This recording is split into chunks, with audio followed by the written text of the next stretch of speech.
Thank you, Madam Chair. Distinguished delegates, I think it's especially fitting that we focus here at the Astana Economic Forum on this question of strategic planning, of transitions to sustainable economy. This is an issue in which Kazakhstan is taking a global leadership role.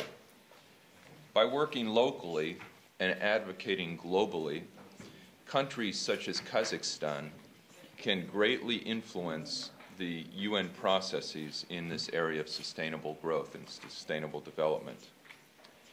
After all, Kazakhstan and its neighbors know very well the consequences of unsustainable development decisions.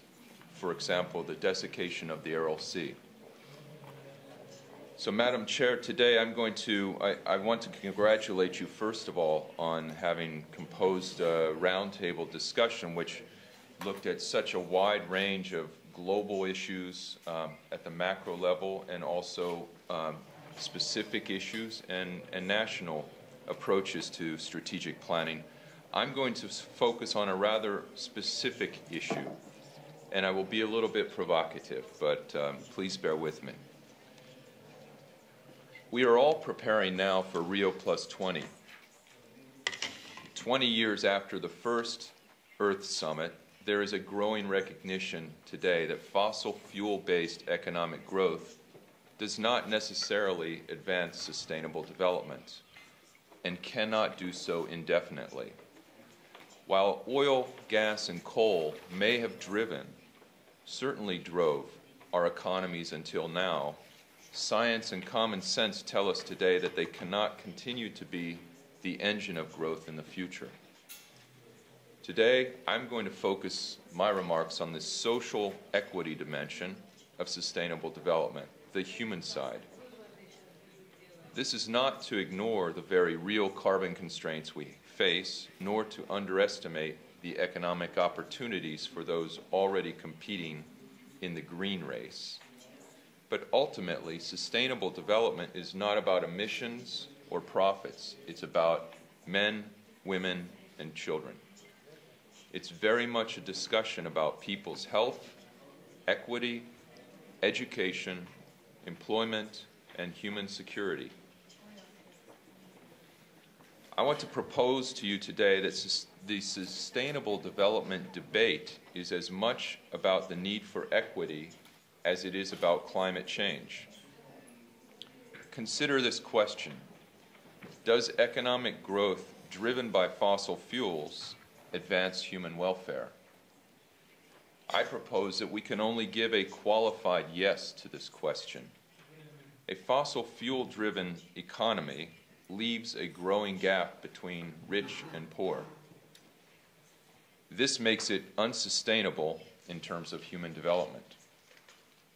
So why do I make such a stark claim about the current growth patterns? There are two areas of research which I think embolden me. One is that economic growth need not go hand in hand with inequality today. And secondly, inequality does bring a wide series of social problems. So inequality is not good for society, and it's not necessary for growth. How then do we begin to bridge the gap between rich and poor while driving economic progress forward?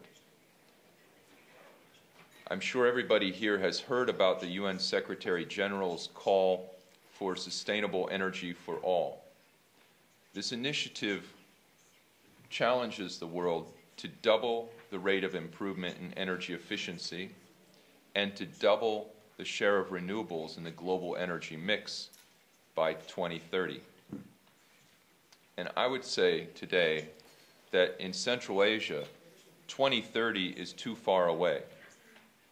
For the transformation that we're all talking about today to work, governments need to stop subsidizing yesterday's energy now. We need a correct fossil fuel pricing that reflects real costs, the costs of pollution, the cost to our health, and the increased risks that come with climate change. Now let me pause a moment to talk about climate change. The frequency and costs of natural disasters has risen dramatically in the past several decades. Climate change and meteorological scenarios project even more frequent extreme weather events and increased flooding, heat waves, drought, and major storms. These will cause even greater losses and large-scale displacement of human settlements. And the economic losses due to our overdependence on fossil fuels are adding up by the billions. But how then to shift our energy mix and consumption patterns? That's the question. Many political and business leaders, frankly, are afraid of higher energy prices. But the simple fact is that the only way to change the behavior of all 7 billion of us is by changing the price of energy. No country's law or even global arrangements is enough. Behavioral change has to be driven by prices. However, let's be clear that to change fossil fuel subsidies, to change the prices of energy is not easy. Often we hear, and certainly in the UN Development Program and with our partner agencies in the UN, one of the big challenges we often need to focus on is the question of what about the poor? Energy pricing may be subsidized and justified in order to protect the poor from price spikes. My argument is that fossil fuel subsidies do not really benefit the poor. The subsidies are regressive, that is, they benefit poor people the least, because the poor do not use as much fossil fuel. They don't own big cars or houses, and they don't run businesses. So these subsidies, which are drawn from the public budget, benefit the rich. Now, in many countries of this region, fossil fuel subsidies constitute a surprisingly large portion of GDP. Once they are phased out, some of those public budget savings can be used to compensate social groups, sectors, and regions that are more vulnerable during the green transition. Nations can also use these funds to more proactively invest in energy efficiency in housing and commercial sector, and especially to give benefits and efficiency to families, households in the lower income brackets. So my point today is that fossil fuel subsidies need to be phased out, but the issue is actually much larger. The subsidies on energy production are not only bad for the environment, they are bad social policy. Policies that are usually understood as belonging to the energy sector do have profound environmental and social implications. So this underscores, and think back to the overall theme of this panel, this underscores the need for comprehensive national planning for sustainable development, rather than policies or programs that are trapped in sectoral silos.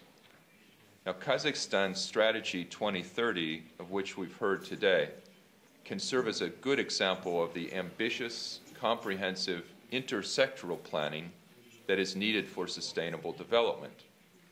The challenge going ahead is to stick to the goals and to harmonize the dozens of various specific sectoral plans. Kazakhstan has a real opportunity to rapidly transition its economy and society towards sustainability. If it does this, it will benefit all of its people, and it will be a shining example to other nations. So in closing, Madam Chair, let me just reaffirm our partnership for the policy actions that I've put on the table today. The UN system will assist governments in transformation towards green economy and a more sustainable and inclusive society. Thank you again for the invitation today. Thank you very much. Dear participant, dear guest, let me say to thank all speakers second session and open discussion session. Уважаемые коллеги, мы заслушали все доклады. Значит, мы открываем дискуссию. Пожалуйста, если есть желающие выступить, задать вопросы кому-либо из спикеров, микрофон включен, можно подходить, представляться и задавать вопросы. И вам сейчас будут розданы проект наших рекомендаций круглого стола, который мы адресуем правительству Казахстана и G20. Пожалуйста, если желающие задать вопросы, можно будет подойти к микрофону. Микрофоны включены.